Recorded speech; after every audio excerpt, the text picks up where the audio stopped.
Welcome to everyone who's here in person. Welcome to Impact. And welcome to everyone who's watching online. We welcome you. Good morning. And if you wouldn't mind to post the city or town that you are watching from, we would appreciate that. Just post, comment where you're watching from today. We'd appreciate that. All right. Good deal. Well, it was April 1st last year. And I woke up and I walked out of my bedroom, opened my bedroom door, and I was facing my son's bedroom door. We share a hallway. And I noticed something funny about my son's door. It was slightly open, which is unusual because usually Christian closes his door at night. And then at the bottom, there was something like across the bottom of his doorway. And I realized after looking at it, it was plastic wrap. It was saran wrap. Somebody had put saran wrap, and so I'm putting two and two together. There's saran wrap. It's April 1st. My daughter, Eliana, got up early in the morning, and she put saran wrap across the bottom of his doorway so that he would walk through it. I thought it was pretty funny. You know, this girl who normally is pretty good at sleeping in, she usually sleeps pretty late. She got up early to play a prank on her brother, right? It was pretty good.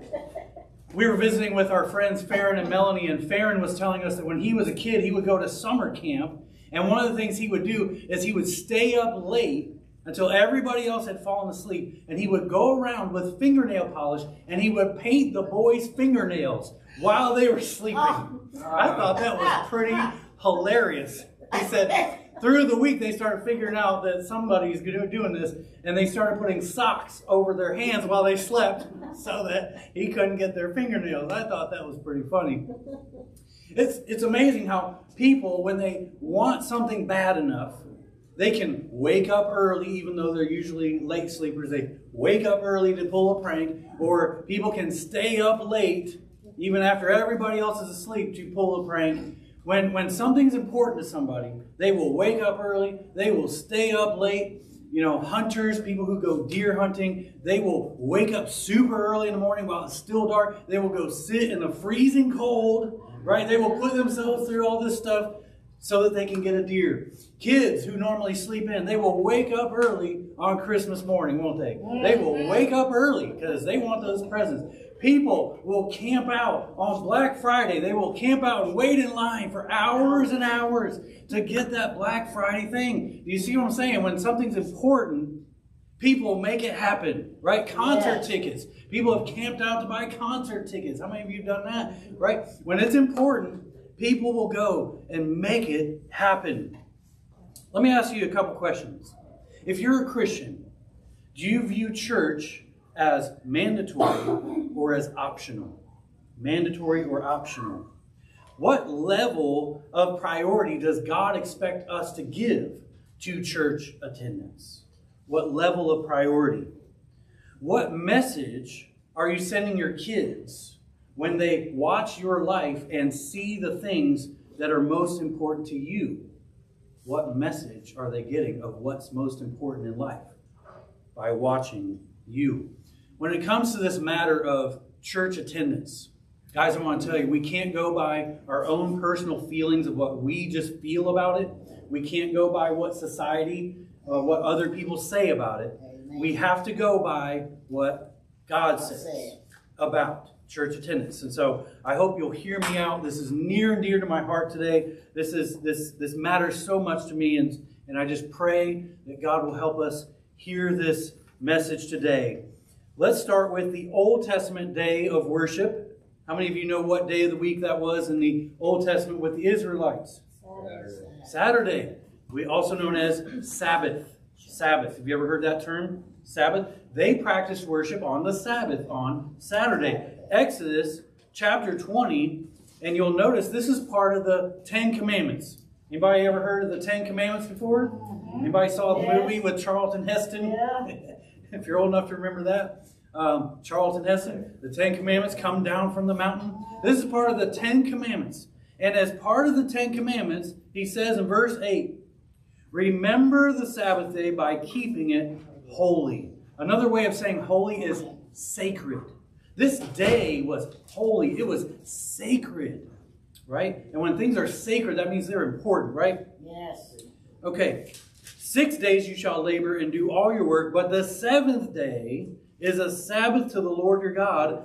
On it you shall not do any work, neither you nor your son or daughter, nor your male or female servant, nor your animals. Not even the animals could work, guys. Nor any foreigner residing in your towns. For in 6 days the Lord made the heavens and the earth, the sea, and all that is in them, but he rested on the seventh day.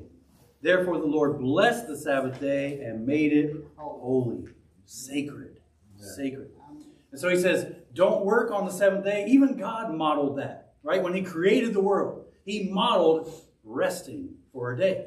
And we're going to see that the Sabbath had two purposes, resting and remembrance. Resting and remembrance. So God said, we're going to shut everything down. There's not going to be anything happening on this Sabbath day. Shut it all down. And there was a time in America when everything was shut down on Sundays. Yes. There was a time yes. you couldn't go to a restaurant. You couldn't go to a store. Everything was closed. Why? Because everybody was in church. It was sacred. It was set apart, blocked out. Right? Think about this, guys. Think about this. It's one of the 10 commandments. This is how important it is. God made a top 10 list. And out of the top 10, he says, I want you to stop everything you're doing for one whole day. And I want you to remember me and worship me. Top 10. I think that says something, doesn't it? It says, this is important. This matters to God. This matters. So, rest. We are not machines. How many of you know we are not machines? And if you try to work 7 days a week, your body will break down. You will burn out. There's a word for it. It's called burnout. Right? We are not machines, and God designed us to need rest. So that was the first purpose, rest. We're going to rest. But the second purpose was remembrance. Remembrance. Deuteronomy 5. And if you get there, great. If not, I'm just going to start reading. Deuteronomy 5. He says why or what we need to remember. Deuteronomy 5, in verse 15, he says, remember that you were slaves in Egypt and that the Lord your God brought you out of there with a mighty hand and an outstretched arm. Therefore, the Lord your God has commanded you to observe the Sabbath day. So what were they supposed to be remembering on the Sabbath day? How they used to be slaves. And God saw their slavery in Egypt. He saw how harshly they were being mistreated. And he decided to do something about it. And he said, I'm going to rescue these people out of their misery. You think they were thankful that God rescued them? Yeah. And he said, here's what I want you to do. I want you to set aside one day a week to remember how I rescued you, how I delivered you from slavery. Block that day out and remember. Remember. And so God had this pattern where God would take the initiation. He would initiate and do an action. He would do something great for his people. And then he would say, now, after I've done that thing, I want you to remember. I delivered you from slavery with a mighty hand and an outstretched arm. And now I want you to take one day a week and remember that I delivered you. The Passover. Remember, you were among a people group and they had death come through their town, but not so you, God said. I spared you, your people group, from that death. And now I want you to remember through a festival called Passover. Once a year, I want you to gather together as a group, as an entire community of Israelites, and do what? Remember. Jesus died for our sins on the cross so that we could have forgiveness of sins, the gift of the Holy Spirit. We could have a more abundant life here, and we'd have the hope of heaven in the next life. And now he says on Sundays, I want you to gather together to take communion to do what? To remember. So that you never forget and never take for granted what Jesus did for us. You see the pattern. God takes the initiative, and then he asks us to remember. Remember. So let me ask you this. Are you blocking out a day of the week to gather together with the group of believers to remember? To remember. Fast forward to the New Testament. What day do we worship in the New Testament age? Sunday. Why? Because Jesus rose from the dead on Sunday. Makes sense? And we have scriptures that show that. Acts 20, verse 7, it says, on the first day of the week, what day is that? Sunday. On the first day of the week, we gathered together in order to break bread. We understand that to be communion. That's why we do that every week, on the first day of the week. 1 Corinthians 16, verse 1, he said to take up an offering on the first day of the week. Why? Because that's when they were gathered together. That's when they were gathering as a church together. So, while you're gathered, take up an offering. Acts 2, 42, I want us to turn there together. In Acts chapter 2, this is after the day of Pentecost, when 3,000 people were baptized on one day. Man, if I preached a sermon and 3,000 people were baptized on that day, after I preached, I'd be pretty happy. That hasn't happened yet, but hey, God might do it yet with me. I don't know. We'll see. But after those 3,000 people were baptized, they became Christians. Here's what they did. They devoted themselves to the apostles' teaching and to fellowship, to the breaking of bread and to prayer. Everyone was filled with awe at the many wonders and signs performed by the apostles. All the believers were together and had everything in common. They sold property and possessions to give to anyone who had need. Isn't that amazing? Like, let's just stop there. Isn't that amazing? People heard a need of one of their brothers or sisters in Christ, so they sold a piece of property or sold something, a possession, so they could give to their brother or sister in need. Isn't that amazing? That's a family, man. That's a family. Every day, they continue to do what? Meet together. Where did they meet? In the temple courts. And they broke bread in their homes and ate together with glad and sincere hearts, praising God and enjoying the favor of all the people. And the Lord added to their number daily those who were being saved. So how often did they meet together? Daily. Daily. They met in the temple courts. I'm going to assume they met in the temple courts on Sundays, on the word day of worship, and then they met in their homes throughout the week, continuing to encourage one another. Every day they got together, not just on Sunday, but in addition to Sunday. 1 Corinthians 11 makes this statement. 1 Corinthians 12 through 14 are all about instructions when you gather together, how they were supposed to do things, how we're supposed to do things as a church. And they were having some problems. So Paul writes this letter and he says, when you come together as a church. Notice that. When you come together, not if you come together. When you come together as a church, assuming it's going to happen. That phrase or something similar to it happens in verse 18, verse 20, verse 33, and then again in 14:26. When you come together. It assumes you're going to do this weekly. When you come together. And then Hebrews 10:25 is a famous one. Do not neglect, do not give up meeting together as some are in the habit of doing. So already in the first century, they had some people who had gotten out of the habit of going to church. Right? Already in the first century. And what does he say? He addresses it. He says, don't give up meeting together as some are in the habit of doing, but let us encourage one another, and all the more as you see the day approaching. Do not give up meeting together. Guys, the Bible is super clear, isn't it? Yes, it is. God expects us to gather together weekly and maybe even daily as a church. You see that? And so, have you believed, I want to ask you, have you believed the lies of society that you can be a Christian and not go to church? Have you justified in your own mind, it's okay if I miss every other week or only go once a month or whatever? Have you justified in your own mind that it doesn't really matter that you get together every Sunday? I hope not. God has said otherwise. God has said otherwise. The early Christians met together on Sunday. They made that the day of worship together on the Lord's Day. Revelation 2:10. They established that as the Lord's Day, they called it. And they would, get this, early church history shows that the Christians would get up early in the morning, and they would get up before work, and they would meet together daily, and they would read scriptures together, and they would pray together daily before they went to work. Isn't that amazing? So it wasn't even just a Sunday thing. It was happening daily. That's how important this is. So here's what I believe God expects of us is block out Sunday mornings for worship of God and being with the other believers.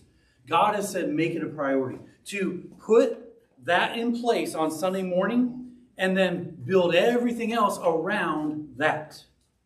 Does that make sense? Put that happening in place first as a first priority and then build everything else around that. And I want to say God is worthy of our priority. God is worthy of our priority. My parents had some interesting rules, some policies growing up. One of the rules that they had was we were not allowed, when we became teenagers and we could get jobs and work, we were not allowed to put that we were available on Sunday morning or Wednesday nights. Because we had Wednesday night youth group. We had church Sunday morning, we had Wednesday night youth group. And you know we threw a fit. You know we put up a fight with that, right? We said, but Mom, Dad, what if we don't get the job if we put that we have to be off that day? What if we don't get the job? You know what my parents would say? Then you didn't need that job. You don't need that job. There are other jobs out there where you don't have to work on Sundays. Trust God and He'll give you that job. Another rule they had, and I love this. I thought this was pretty genius. I'm giving my parents props. Is they said, if you're too sick to go to worship on Sunday morning, you're too sick to do anything else that day. Now, let me paint the picture. Let me paint the picture because you youngins can't appreciate how things used to be back in the good old days when we didn't have cell phones, okay? We had no cell phones. The phone, we had one phone, it was downstairs. It was in the family room. We didn't have TVs in our room. No. We didn't have any of that stuff. So they said, listen, if you're too sick, if you say like you say you are, you're too sick to go to church, then just realize you're not going to watch TV. You're not going to talk on the phone with your girlfriend. Oh, that one would get you like, wait, whoa, I better think about this. You can't talk on the phone. You're not going to be able to go to your friend's house. You're not going to be able to have anybody over. No TV. You're sick. You got to stay in the room. You got to get your rest. It was amazing how all of a sudden I say, I think I'm feeling better. That's amazing. I'm feeling better all of a sudden. I can go to church. It's okay. God did a miracle. God did a miracle on Sunday morning. I'm feeling better. But isn't that a genius rule to have in place? Like that was pretty smart of them. They saw through the teenage excuses. I was just trying to stay home and play video games or something, right? Like they saw through that. Okay. We're part of scouting. We do Boy Scouts, and scouts go camping. And you know what their schedule for campouts is? Friday evening through Sunday morning. And they end their camp out at Sunday at 11 a.m. And I said, man, why do they have to do that? Right in the middle of when people are trying to go to church, you're going to make this situation where you got to come pick up your kid, right? Do you know when we leave the camp out? We leave Saturday night. We leave Saturday evening. Why? Because we're going to be back for church on Sunday. Are we weird in that way? Yeah. We're the only family who does that in the Scouts. Everyone else stays through Sunday, but we're going to make God and church a priority. I'm not bragging, it's just, but it's important to us. It's important. We've turned down kids' sleepovers because we asked the parents, they wanted our kid to spend the night over at their house Saturday night. And we said, well, let me ask you this. Are you going to be going to church on Sunday morning? Like, are you going to take my kid to church? And if they said no, it's like, okay, well, then we need to work out either we pick them up Saturday night or, early Sunday morning. Or if they were going out of town and there was not going to be church, we said, sorry, can't go on this trip. Because we're going to stand our ground and say church is that important. It's a slippery slope. It's a slippery slope, guys. You give up one time and then it's, just this one time, then it's another time, then it's pretty soon you're just out of the picture. Right? And so we're just going to keep it a priority there. And I want to say that we are teaching our kids. They're watching us. And guys, how many of you know that kids learn more from simply watching our actions more than they do from our words that come out of our mouth? They've already picked up on the do as I say, not as I do thing. They're seeing right through that. They learn more from our actions than they do from our actual words. And they learn, they see what things you prioritize as a parent and they say, oh, that's what's important in life from mom and dad. They see what's important. So when I was when Christian was a little kid, he was a talker. When he was 1, he was already talking up a storm. Now, he didn't have all of his letters worked out yet. You know, he was still working on some certain sounds. But when he was 1, he was already talking. And I do this thing when I get frustrated. I say, doggone it, doggone it. And at 1-year-old, he was saying, doggone it, doggone it. And I was like, look at him. He's a little copycat. He's a little Josiah. Do we have this picture of Josiah? Recently, he sat down in lotus position and was doing meditation. I'm like, where does this kid get this? Like, not from us. Must have seen it on TV, right? You know, because why? Because kids imitate things, right? They copy what they see. They see what things are important to you and what things are not important to you, or what things are more important and what things are less important. When you take weekend trips, you go out of town, like a lot of families do. You take weekend trips, you go out of town. If they see that you didn't make an attempt to find a church in that town, they get the message that they equate the trip was more important than church, right? That's just how their minds work. They see that you prioritize this thing over that thing, and so they learn the trip or whatever you're doing was more important than church. When you say you got to go to school, you got to get good grades, you got to get scholarships, got to be in school every day, got to do your homework every night, and you emphasize all that school, academics, and you make that a priority, and you don't let them miss school or miss homework, but then you miss church, what's the message they got? School is more important than church. That's how it works.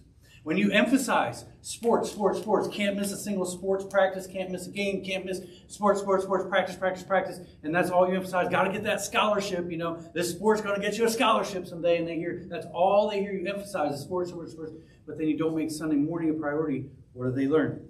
Sports is more important than God.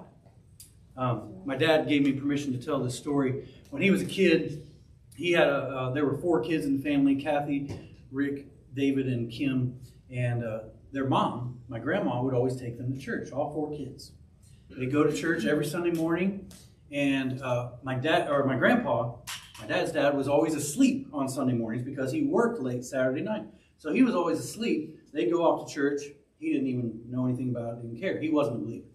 Well, one Sunday morning, my dad's dad was awake.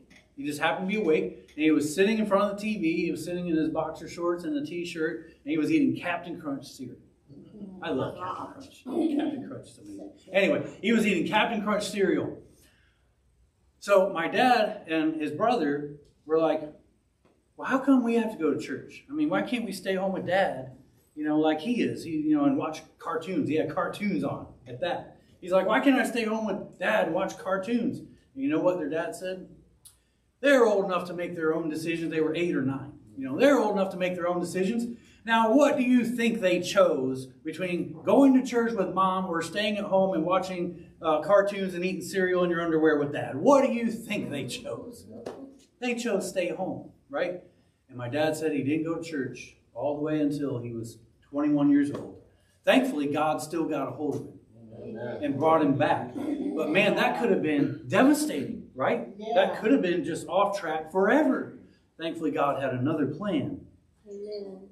But we got to make this a priority. So let's get to where the rubber meets the road. Let's talk about application. How do we apply this today? First of all, if you have a job on Sunday, start praying. Start praying that God can get you out of that situation so you can be freed up on Sunday mornings. Maybe you pray about it and you approach your boss and you say, hey, boss, I'm a Christian. I really want to go to church on Sunday mornings. Is there any way you can give me Sunday mornings off? That's all I'm asking is for Sunday morning. I can be here at 12:30 or 1, but can I just get Sunday morning off? If he says no, then you say, you know what? Okay, I'm going to start praying and I'm going to start applying it other places. And when you put in that application, make sure you put Sunday morning off. And you put that on your application and you stand on that. Because I will tell you, I used to work at McDonald's. I was a manager. I know how managers' minds work. They will grab an inch and take a mile. Here's what they'll do.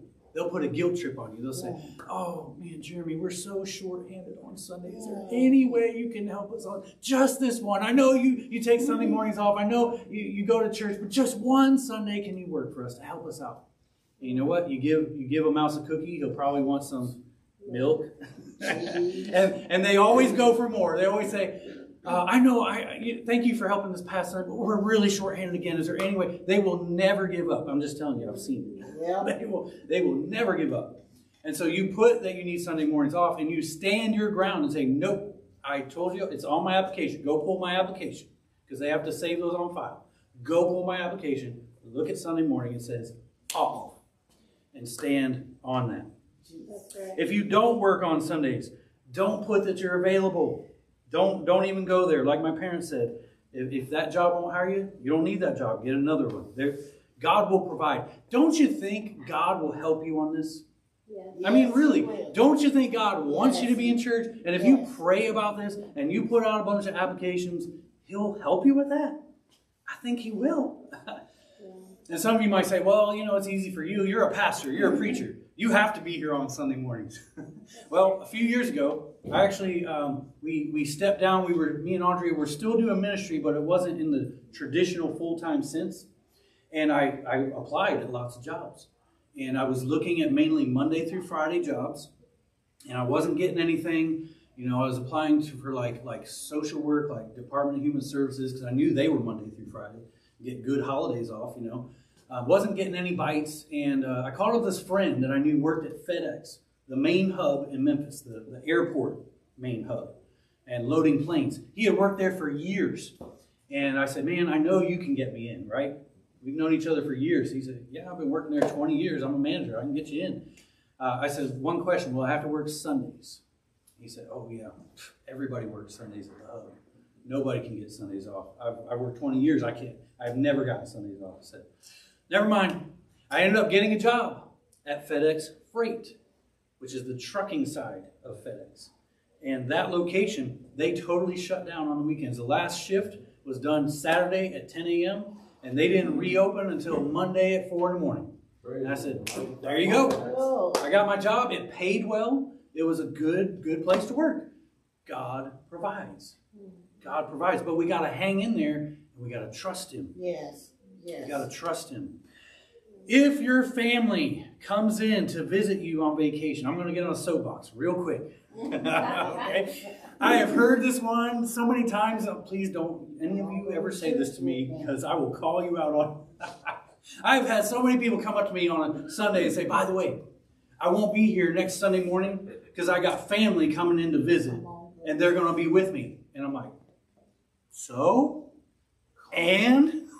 So, wait a minute, I don't get this. So you got family visiting. You can't worship God because you got family visiting. Okay, here's what you do. Ready? It's not hard. Here's what you do. You invite them to church with you. If they say no, here's what you do. You hand them the remote control to the TV. You show them where the fridge is. And you say, I'll be back in an hour or so. Make yourself at home. How hard is this? Amen. How hard is this? I don't get it. By the way, let your light shine. What an opportunity to let your light so shine before your family. To show them, look, man, this church thing, this God thing must be really important to Jeremy, because he handed me the remote and said, here's the refrigerator. I'll see you in an hour. Like, this must be real to him. Like, what if that was a witness to your family and they see, maybe I need to check into this God that they worship, because you took a stand and you made it a priority. Amen. This is important. They'll be all right for an hour. They'll be all right till you get back.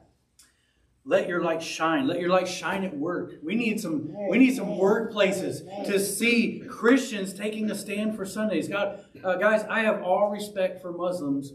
You know, I'll tell you one thing about Muslims. They worship their God. When it's the 3 times a day that they have to pray and face Mecca, they will stop whatever they are doing. And they will pull out a rug and they go and they pray. Amen. That's their faith. Yes. And if they had to have Sundays off, they would have Sundays off, because they would insist on it. why don't we have the same level of dedication and let our light shine and people see how important our God is to us? It might be the thing that wins them over. It might be the thing that wins them over. All right, so let's wrap up with just 2 quick points. All right, we read Hebrews 10:25. Do not give up meeting together, as some are in the habit of doing. Do not give up meeting. Here's the thing. God gives rules and instructions for our benefit. How many of you believe that? I mean, do you really believe God just gives rules because he's like this father figure that just gets off on, making life really strict on us? Is that your picture of God? Like he just likes to make life really hard on us and give us all these rules. No, I believe he has the heart of a father that loves his kids and knows what's good for them. That's right. That's why he gives us these instructions. And that's why he says, guys, make this a priority. Set Sunday morning in place and build everything else around it. God knows what keeps us healthy spiritually. And I'm sorry, but you can't tell me that you're just as strong spiritually. And I'm going to talk about people who have totally dropped out of going to church. Completely. You can't tell me that you're just as strong spiritually as you were when you used to go every Sunday. There's no way. There's just no way you can tell me that. This builds us. We need this time. We need the instruction. We need the encouragement. That's right. Yes. I've heard stories where, somebody a teenager got a job and they ended up working on Sundays, and the parent figure was like, well, God understands. God understands. He's just got to work. I mean, people have to work, right? And I'm thinking, no, I don't think God understands. Because I think God is up there saying, I told you worship on Sunday. And there's 6.5 other days you can work in the week. I think that's what God's thinking. Guys, there's 6.5 other days. It's just Sunday morning is all you have to block off. There's 6.5 other days you can work. You don't have to work at this time. I don't think God understands.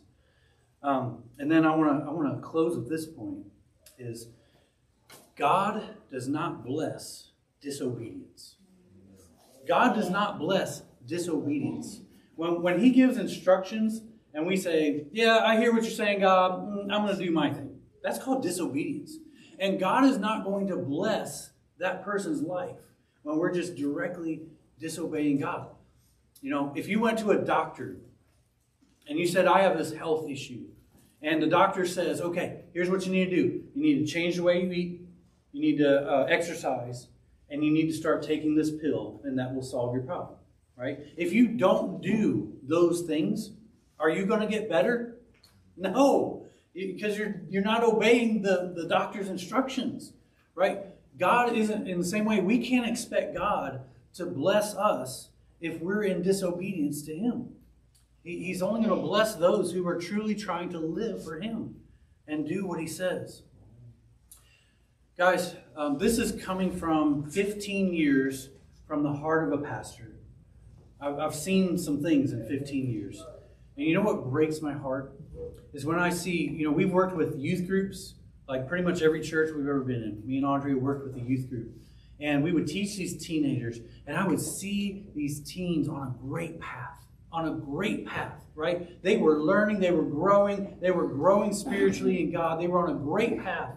And then something got in the way, whether it was cheer practice or a job that they got, and all of a sudden you don't see that teenager anymore. And you know that their spiritual walk with God is just going down. It's going down, and it breaks my heart. I've seen adults that were on this great path. One of the surest signs, and I think my dad will chime in with me on this, one of the surest signs of a pastor being concerned about one of their members is they start missing attendance. Yeah. Sundays, youth groups. It's one of the surest signs, like, uh-oh, this person is missing. That's a bad sign. Like, are they falling away from the faith? And so, guys, this is coming from a heart. This is my job. This is caring for people's souls. That's my job. Like, I take this very seriously. And I'm just telling you, this today is huge. I can't underscore it enough of making Sunday mornings, and if you're a teenager, youth groups, and if you're in D groups, making those things a priority. I can't emphasize it enough. It is crucial to your spiritual well-being. It is vital to your soul. Vital. And I love you all. I love you all. And even if I don't know you watching online, and you've never met me, I love you. I care about each and every person. And I want the best for you. That's where this is coming from. So please make God a priority. Make worshiping God a priority. And the other thing is, like I said, our kids learn from our example. And guys, it only takes one generation to fall away. It only takes one generation, one set of parents that doesn't make Sunday morning a priority, and all of a sudden those kids aren't going to church. They just lose it. Gone. Like that. And because I care, I had to give this message today. Because I love you.